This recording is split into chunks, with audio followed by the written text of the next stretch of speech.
This is ACM ByteCast, a podcast series from the Association for Computing Machinery, the world's largest educational and scientific computing society. We talk to researchers, practitioners, and innovators who are at the intersection of computing research and practice. They share their experiences, the lessons they've learned, and their own visions for the future of computing. I am your host, Rashmi Mohan. Talking about artificial intelligence and its impact on humanity has been a trending topic across the world. We are either touting its miraculous benefits to every aspect of our life or predicting the doomsday scenarios that it could bring our way. Love it or hate it, there's no ignoring it. Our next guest might arguably be the definitive voice on all things related to AI.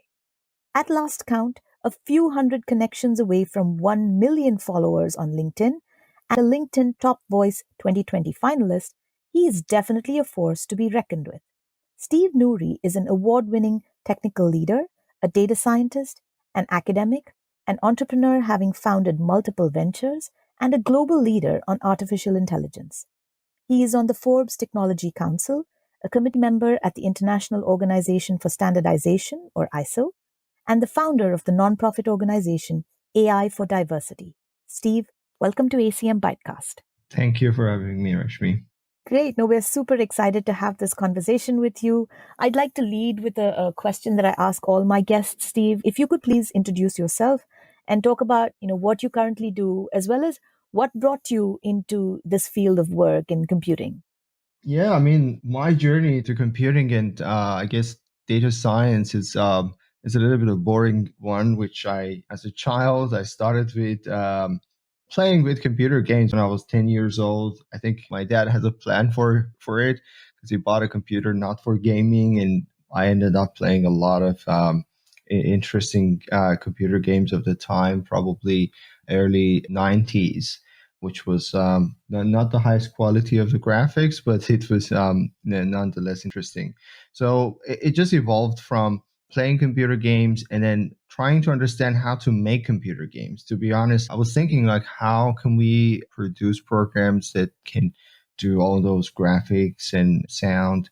When I was like 14 or 15, I went to a computer sort of educational course, and there was a person sitting beside me was doing programming, and I was just watching. It looked like magic. Like he was just writing a couple of sentences with numbers, and then finally, after executing it, you would see some shapes with colors in the screen. So I was like, wow, that is magic. That's what I actually wanted all the time to learn.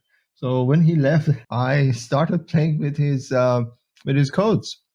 So I started, changing those numbers and things that I could understand. Like, it was easier to play with, like colors. It was like a red. I changed it to maybe green, and then I could see which one of those shapes are changing colors. So essentially, it was like a streamlined jumping into programming when I was 14 or 15, and from there, I was always fascinated with computer coding. I did codings in many different languages, starting from C, C++, and then Microsoft Visual Basic, and C Sharp. And I did my bachelor's in software engineering as well. As I said, it was just so straightforward to what I'm doing right now that when I hear like people have very interesting background of like doing something totally different and accidentally finding out about data science, I sometimes envy. I was a project manager for a project like hospital information system. We were collecting a lot of data related to patients, medicines, procedures, and I always wanted to understand like if I can do something more with those data. It seems that we have some ways of querying these data, but it's not as dynamic. It's not as complex to extract all the interesting nuggets in those data. So I started doing research around 20 years ago to understand what in the world is used to extract those patterns and more interesting insights. That's where I kind of got into data analytics, I guess, and did my master's in data analytics. back then the terminology data science was not, I guess, coined, or it was not as popular. So we were using knowledge extraction or data analytics in the kind of same way. Yeah, long story short, I have worked for many companies, public and private sectors, mostly government and public sector since then, as a lead data scientist and head of data science, managing teams, delivering products, doing research. It was an interesting roller coaster ride of working on in the startups, very fast paced, and then working for public sector, which is much different from that sort of environment.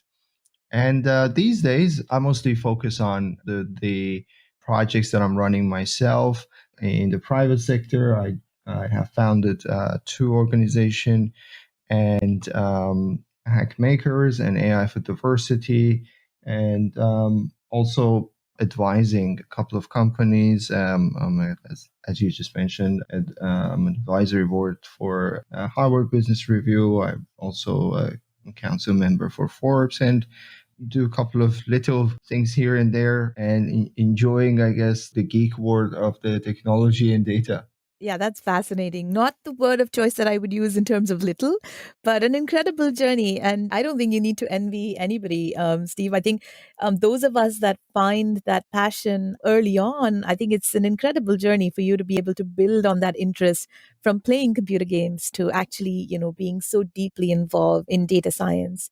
And, one of the things that, and I know you've had such a diverse sort of career, almost seems like a lot of it is self-motivated, a lot of self-learning where you're looking at code from what a friend was doing to then saying, yeah, I want to actually understand how I can extract more value from this data. I know you also worked in the Australian government's research institution, a CSIRO. I'm sorry, CSIRO. So I was wondering if you could maybe talk a little bit about that phase, Steve. Like, what kind of areas of research did you pursue? Yes, you're actually right about being self-motivated. I just randomly find something that I care about, and just my brain locks into it, and I have no way out until I find what I want to learn, or at least I need to satisfy that curiosity. As you mentioned, like the work that I did for CSIRO, I was working as head of data science for Data 61, which is a sort of a business subsidiary of CSIRO, focusing on data science and AI. I was responsible for a great team of researchers, software engineers, product managers, and we had three major projects back then. One of them was a little bit, I guess, more entrepreneurial, which was a product. We were trying to understand what are the traits of the students that make them to be successful finding a job during or after graduation. So we made a product as a website, and then we asked, we tried to match students with jobs in startups or, smaller companies. And by doing that, we started collecting data and use those data to understand those traits. There was a couple of studies that published articles and studies that published, and we also collaborated very closely with universities in that regard. Apart from that, there was another interesting research. That one was a little bit, I guess, more different in the topic, but at the same time interesting. So there was a team of researchers that we were working on understanding or predicting the financial outcome of the companies using the public data, which is not necessarily indication of their the financial stage or their income. For example, what is the current state of their website and the language they use in their website, the technology that they have used in their website, or the information that anything that we could find and scrape it from the internet that is available in a public domain. It is interesting that we were able to predict the company's sort of financial situations in terms of being successful or not, just using this public data with a pretty decent accuracy. I think it was around 60% or something around that, which is, not too bad because essentially we didn't have the direct indications of the work that they were doing. And it helped us to, also help the government when government wants to give away grants or, help these companies. Sometimes they don't have access to a lot of information about them, and that be somehow a helpful tool for decision makers. And it's like these two, I guess, were the main interesting research projects. There was a couple of other things that the team were doing, but I'm very proud of these ones because we could be able to finalize it during the time that I was there. Yeah, no, they sound like great projects. And also to me, it sounds like, one, of course, the government was interested in because, it was a good way for them to understand, where might be the areas where they should be sort of investing or at least marketing the new grants that they might have available. But also seems like the targets that you were, or the target audience that you were reaching out to probably were willing participants, right? Because there is a fair amount of benefit they get, whether it's the entrepreneurs that are looking for sort of funding or the students that are looking for jobs. Did you find that it was easy enough to be able to gather this data with the participants? Yeah, 100%. For example, for students, it was even more than willing. They were very excited about being part of this platform because we found that it's much more important for us to deliver value before asking for any data or any help. That's why I said there was a little bit of entrepreneurial sort of a mindset behind it. A lot of, I guess, government research is directly like going into, databases and the information that is available or sending surveys. And it means that there's nothing for you in it. It's all for the research, which is, eventually it would go to the public, but there is no immediate, I guess, benefit for the person. But we made a website to actually match these people to like an internship or graduate roles. And that's where they could get a lot of benefit because they could just literally use it as a tool to, find a job. And this information would just be something they would fill in the form to, find the perfect match. So it was very, very, very easy. There was a lot of excitement from our students' side, and academics were also very helpful. At the same time, startups were also very supportive of this project because they could find, higher quality students matched with their requirements. So I guess that's a sort of a best scenario, like everybody's winning and getting the value out of this relationship. Yeah, no, for sure. That sounds like definitely a match made in heaven. And but one thing I wanted to tap into, you were talking about the entrepreneurial nature of these projects that you were working on. You've been an academic, you've been a teacher at some part in your career, and you continue to be somebody who enjoys sharing knowledge, right, based on your online interactions. So, did you feel like you had that spirit of entrepreneurship and being able to sort of apply your research to build like products or build value right from the beginning? Like, how did you approach this whole idea of these projects or even your work with Data 61? Yeah, first of all, about the teaching, I was always fascinated about the power of teaching in terms of learning. Like, I remember very, very early days when I was probably 17, I started teaching to students at high school. So back then, my programming skills was a little bit beyond what is expected for a high school student. So I was able to leverage that to, help others. As I said, like I could understand like what is in it for me in terms of getting the returns, and that was the motivator for me. I could see that I'm helping others, but at the same time I'm learning, and it helps me, motivates me to stay on top of the trends, update myself, push myself forward. So from there, I guess I was always passionate about teaching. And when I went back to university to teach advanced machine learning, I exactly thought about the same scenarios. Like, okay, so how can I do something that would help students get ready for a job and at the same time make myself interested and excited. And that particular course was literally the most advanced course for postgraduate students. It's called Advanced Machine Learning. And me coming from, sort of a outside the academia, it was also interesting for students to come to my class and ask the questions about how the real life sort of a situation is for a data professional, how they're going to leverage it in their work later, and a lot of questions that made them, more engaged. And that's a boring sort of course, which is, very deep into machine learning and math and stats, just became more interesting and engaging for them, I guess. I hope so, I guess. And as you mentioned, also when I was at Data 61 and Cyro, always wanted to think, how can I take those studies further? I really enjoy the interaction with people, the impact of the work that I'm doing, and also, I guess, being more closer to the consumers or the users of those projects. I think that has been always obvious.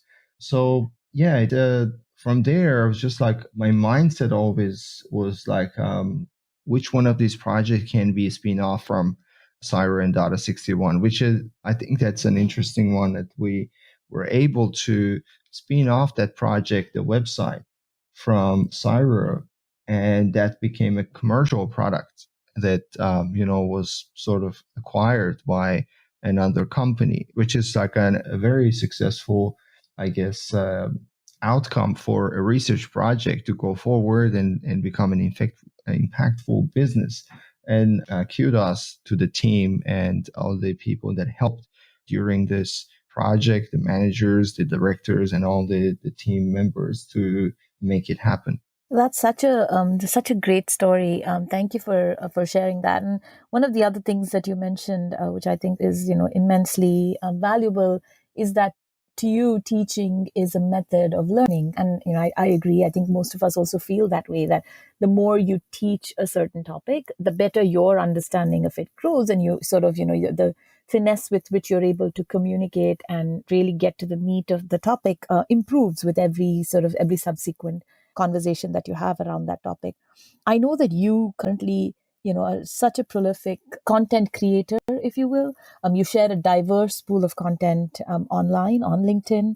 You talk about startups that are making waves in AI, or tools for anybody who wants to enter the field. And you focus on ways to sort of build diversity in the AI field. I'm wondering what sparked that, right? Was it a part of this whole, like, I love to teach, and so I'm going to share information with folks and help them, enable them to sort of break into this field? Yeah, I mean, that's actually pretty much aligned with my teaching at university. There was a mixture of things that has happened at that point of time, at that stage of my life. I wanted to grow my network professionally. And also, I was teaching data science at university, and my students were really enjoying the content, and they were asking me for some sort of recommendations about future studies in different relevant topics, or how they can get more hands-on with those theoretical parts of the course. So I was always researching about what is available, what is the library is available in Python, or what's a new platform, just because I had to answer those questions. And as a teacher, as a lecturer, you try to be the know all and try to answer as much as question as possible. So then, and I was like, okay, so I'm doing this research, I'm sharing it with my own student, they are loving it. I would like to try to see if I can use I guess, social media and share it with a broader audience, because that's the reason that social media exists. You can, I guess, get more audience around the world. And I just started doing that for some time, and being consistent was very important. 'Cause I was literally sharing things once or twice a week at the point of time that I started, like 6 years ago. And at that point, it seems that data science was still a little bit of mystery. I don't know if it is it is still a mystery or not, but a lot of people wanted to enter into this field. They didn't know how to do it, and they didn't know where to find the right material. There was a little bit of hype around AI and data science. There was a lot of interest in learning, and also it was a very high paid sort of a job. So all of them together, and a coincidence of me being available, sharing it, it seems that I was one of the pioneers of the, I guess, learning materials in data science and AI on LinkedIn. And that kind of helped me to get a lot of visibility through that short time frame. And then later, when I kind of my focus shifted from teaching to actually doing things and those entrepreneurial projects, then I started mixing my content with the latest innovations and the latest projects in AI and data science, the innovative projects that have impact, especially whatever is using AI to deliver some social impact or pushing forward the technology. And that also opened up another front, and a lot of people started engaging with my post, not necessarily wanting to learn about AI in the sense of doing it. They wanted to learn, they wanted to understand what AI is doing to their current or future, and they wanted to know how can they leverage AI without being an AI engineer or a data professional. So that was the sort of the story, and through this 6 years of nonstop being available, sharing things that people like it, and that's essentially what I liked for myself and what I enjoyed and am interested to learn. I kind of got a lot of people supporting my content, and I appreciate all of their support. And it seems that this is sort of my brand right now, that everybody knows what I'm going to share every day. People are excited, probably interested, hopefully, that see my post about the future of AI, or maybe a bit of nuggets about how to learn a particular, I guess, tool or maybe a new platform. ACM ByteCast is available on Apple Podcasts, Google Podcast, Podbean, Spotify, Stitcher, and TuneIn. If you're enjoying this episode, please subscribe and leave us a review on your favorite platform. Yeah, and that's such an amazing and interesting trajectory, Steve, because like you said, started out with sharing content for people to learn, but I'm sure as you started to share more content around, hey, these are the new innovative applications that are coming up in this space. I mean, those are of interest to you, but I'm sure that also drove commentary on people sort of giving you, views that probably aligned with yours, as well as views that sort of opposed yours, right? And that's a part of the journey that you spoke about, teaching that leads to learning. I'm sure that, enhanced your own sort of knowledge about each of these areas that Yes. you were talking about. So the other thing that I want to touch upon, which I think you briefly mentioned, is talking about personal brand. Because really, at almost 1 million followers on LinkedIn, this is a very, very significant part of your identity now. And as a practitioner, using the power of LinkedIn and understanding how to leverage this wide reach for the benefit of others and yourself, it's pretty amazing how you've been able to do it. But I would love to understand, what do you think is the biggest sort of driver for this? I mean, I know you're personally motivated to share, but what would you say is a good, reason why anybody who's sort of navigating their career should think about it? Why should anybody consider building their brand online, from a technical perspective? Of course, I mean, like, everybody can have their own motivation of why they want to be in a social media platform, or why they want to use it to make their own personal brand. But what I've learned through these years is that having a personal brand will sort of give you another dimension from being an employee. Because as an employee, you are sort of bound to your employer, and all of your identity is within your interaction with your employer. And that is fine, but you can always have more than that. You can always have leverages in terms of, let's say, finding a new job, finding a better job, or connecting with like-minded people that will bring more opportunities. And this is for everyone. Just literally everyone should think about what are the other opportunities out there for them to grow, to connect to people, to find better, maybe better, more interesting careers in the future. A social media platform like LinkedIn specifically provides huge amount of opportunities. That is, sometimes people used to tell me back then when I started, oh, LinkedIn is just a placeholder for your resume. Like you need to just come back here when you're looking for a job or you want to update your resume. That is supposed to be LinkedIn. I mean, I understand probably when it started, that kind of started as a resume placeholder, or every 6 months you would share your new certificate, or whenever you change job you just change your title and everybody would just say congratulations. It evolved from there to being a content platform now. After Microsoft acquired LinkedIn, they had a huge push to make it a content creation platform, essentially similar to YouTube, to TikTok, whatever other platforms that are out there, but in a professional manner. So you need to just make sure that you stick to certain criteria, which it is not very different from the other platforms, but you might want to share the content that are relevant to your career or would help you to get connected to your future customers or employers. That's what I can understand. But at the same time, another takeaway is that by adding value to your audience without expecting something direct and, I guess, short term, you would accumulate huge amount of, I guess, opportunities that you can always go back to, I guess, leverage in any sense. Like if you want to be an entrepreneur in 10 years from now, even if you don't know what is exactly going to look like, it is better to start connecting with people and start adding value, and make people to be aware of you, and have a positive image of you.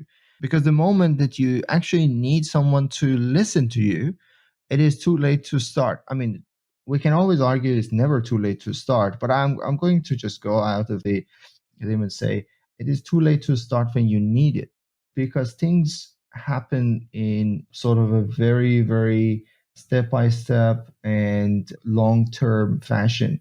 You need to be consistent, you need to think about a long term gain to be able to do it. And then when you already have your business and you want to talk about an interesting product that you want to release tomorrow, that is probably a little bit, late for you. Any students that are learning any courses, they need to start sharing more on LinkedIn. They need to be more active.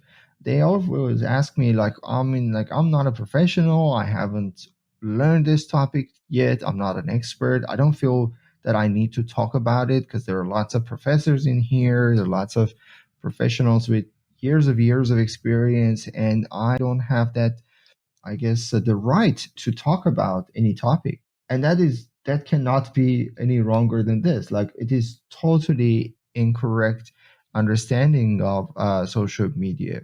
You can literally talk about your learning journey. Like I'm just going to make it very straightforward and easy. If you go to a class and they teach you math and stats, you can literally come to this platform and say, I learned about this particular equation today. I found it very interesting. This is the background. This is what it is going to be used for. And maybe a couple of links to the places to learn more about it. And that's it. This is how you can start. It doesn't need you to be a professor to talk about an equation or anything that you learn from maybe a movie, like any even like a motivational source of motivation from a movie, or something that you experience in real life, at work, at university, at college. All of them can be great materials and people would appreciate it. The other aspect of sharing on social media is that always you would get people coming back to you with some sort of feedback. Some of them might not be very, I guess, helpful. Some of them might look like a little bit too aggressive. That is the reality, that's the reality. You would learn from it anyway. Whenever you have a stance, whenever you have an opinion, putting a line in the sand, there would be people that would agree with you and some people would disagree. And that is a good position to be. If you want to be known and you want to have your own, I guess, identity, then you need to have an opinion. If we're all afraid of putting our opinions out there just because we will be judged and we would might get negative feedback, people might disagree with us, then the other way is just to be indifferent and stay quiet. I cannot see any benefit of just becoming invisible in the world because somebody might not be happy with our stance. I think that's such a incredibly valuable viewpoint, Steve, because I think that's probably what holds many of us back, right? The fear of being judged. But also the other piece that you brought up, which is you don't need to be working on something path breaking or something that has never been said before in order to share, what your viewpoint is. Like you said, if I learned something, I think my journey of learning that same math equation that maybe 10 other people have learned might just be slightly different. And I think putting your journey out there, the way you learn, as well as maybe some of the challenges that you face, might help someone else, feel more validated that, okay, I'm not completely off the mark. And, there are other people who have had this similar experience. And I think of that particularly, especially when it comes to diversity. And, there's a lot of commentary on how, especially folks that come from, a slightly diverse background in tech, whether that's gender or age or whatever that might be, are hesitant to participate in these forums because they don't feel like they belong. And I think the more of us that do that, I think it just makes the entire environment a little bit more welcoming. That's totally 100% true. Like, even for people with diverse background, this is the best place to find the others that are supporting you or similar to you. Like, this is even if I'm a minority in my geographical location, I can still find people with a similar background on social media. It's not too difficult. And, it's out of like maybe 500 million people on LinkedIn, you would be able to find a couple of thousand that totally, have the same experience or similar experience. They would be supportive. You would find people that are helpful. They teach you something. They would be able to give you opportunities. So that's just thinking about, I guess, the half full of the cup is the best way to go forward. I think you don't need the 500 million people on LinkedIn to be able to leverage the value of LinkedIn. It just literally starts from the people that you know at university, the people that are maybe are available in your geographical location, and the people that have the same journey as you are having right now. The students, maybe if you are learning anything about, let's say, computer science, then that's where you will shine. Yeah, no, I mean, an extremely refreshing perspective. And to sort of reiterate what you had said earlier is, your career itself is a marathon, not a sprint. And so investing in it in the long term, for the long term, in terms of, thinking about where it might go, but starting to invest in building that brand for yourself is super important. And this is a great way to do that. I did want to talk about your two entrepreneurial ventures as well that you're currently involved with, Steve. One of them is called Hackmakers. What brought about the interest in hackathons? I mean, it's obviously very, very popular. It's an exciting thing for engineers to participate in. What did you find valuable, and what is the value proposition that you feel companies that engage with you get out of it? What is the ROI that they're looking for? It is another interesting story. I was the head of data science at ACS, Australian Computer Society in Australia. And then what happened is just during the COVID, like probably the first or second month of the COVID, there was a news about Australia will have probably too many COVID cases very soon, and we will not have enough ICU beds for those people in need. So there was a conversation about how can we flatten the curve, and how can we probably stay at home even more, take care of ourselves, make sure that we would not hit that particular problem of demand and supply.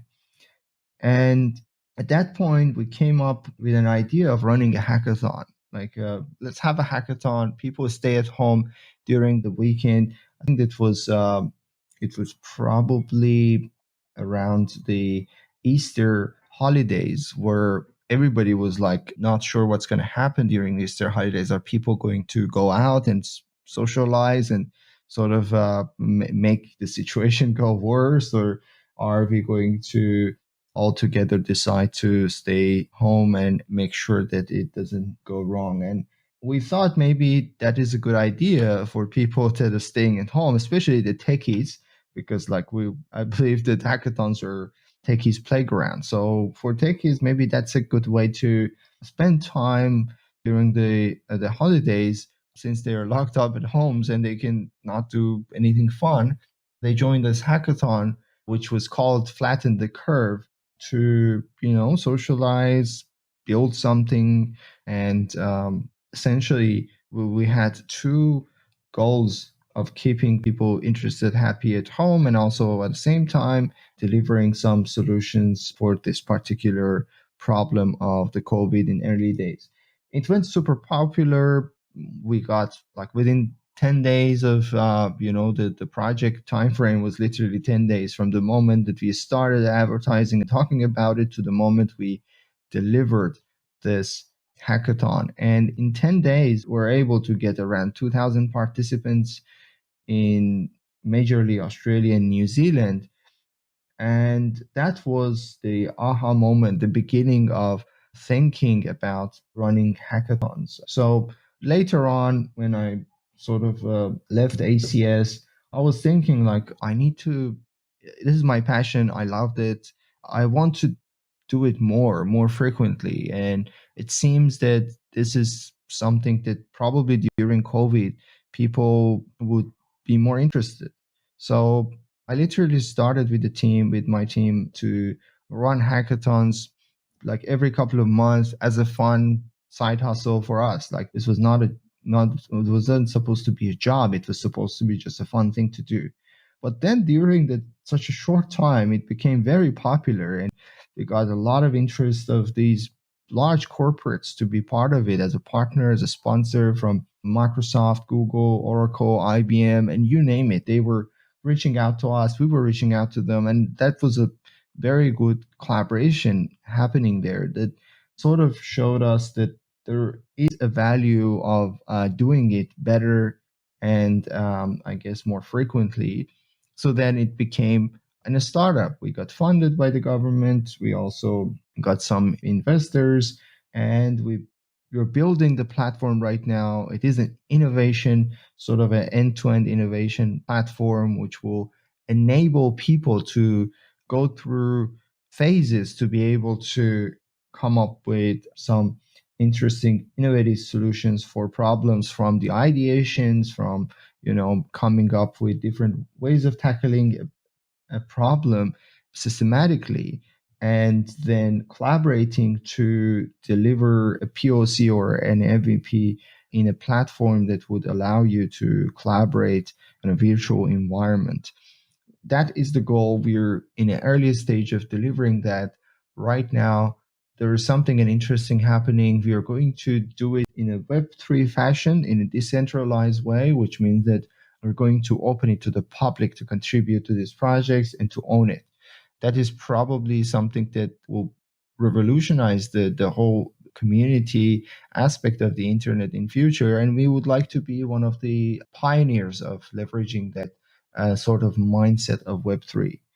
That's, I guess, the next step for us. We have done hackathons with a couple of great companies and organizations around the world. And the last hackathon was the World Innovation Day, which was the second time we did it with the help of international organizations like UNESCO and all the big tech companies also usually will come into deliver such an interesting project that would help the global community come together and think about innovative ways to tackle the problems that we are having all together around the world, which is identified by United Nations as global goals.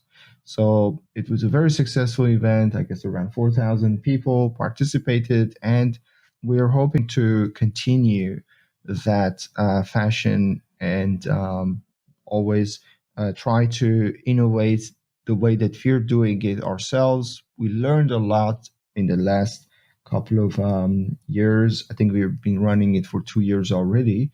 And I guess this is an evolving community project for us. Well, I mean, congratulations. That kind of impact and the amazing work that you're doing is definitely going to have like far-reaching impact. I think the fact that you're also now opening it up for contributions will only mean that, it'll be so much the richer with the newer ideas that come in for you to be able to grow it. And also, it sounds like a lot of the projects that you've been working on recently is more for, tech for good, which is always, something that's very warm and close to my heart for sure. We are, I could go on with this conversation, Steve, but we are sort of, running out of time. But I would love to ask you for our final bite, what are you most excited about in the field of AI over the next, say, 5 years? That's a very, I guess, difficult question to answer because I'm excited about a lot of things happening, very good projects in different directions, different applications of AI in industries. One thing that I'm very excited is one of the projects that we are pushing forward, AI for diversity, and it is essentially a community-led project. It's a non-for-profit community-led project that would bring together different groups of people with different backgrounds, the people with different socioeconomical background, with the cultural background, with different gender, everything that can sort of bring this diversity together would be ideal for us. We have started it around 6-7 months ago. We already have more than 10,000 people signed up from all over the world to be part of this initiative. This initiative essentially is planning to educate and enable people with different backgrounds, but also is going to help us understand how can we ensure the fairness and responsible AI, the notion of responsibility for AI. And it doesn't mean that AI will going to be responsible. We're going to make a responsible AI that is transparent, accountable. People are making it in a fashion that it's fair and explainable. And if something goes wrong, we are able to understand it, mitigate the risk. And if not, there is a way to actually for people to intervene and make sure that it will not impact anyone's in a negative way. So that is one topic very close to my heart. And very soon we will start opening the chapters in different countries, collaborating with our partners, and see how can we deliver some social impact for good. That is definitely something to be very excited about. Thank you so much for telling us about that. I hope our listeners also, check it out and participate. I know I for certain will. Steve, this has been an amazing conversation. Thank you so much for taking the time to speak with us at ACM ByteCast. Thank you very much, Rashmi. ACM ByteCast is a production of the Association for Computing Machinery's Practitioners Board. To learn more about ACM and its activities, visit acm.org. For more information about this and other episodes, please visit our website at learning.acm.org/bytecast. That's learning.acm.org/bytecast.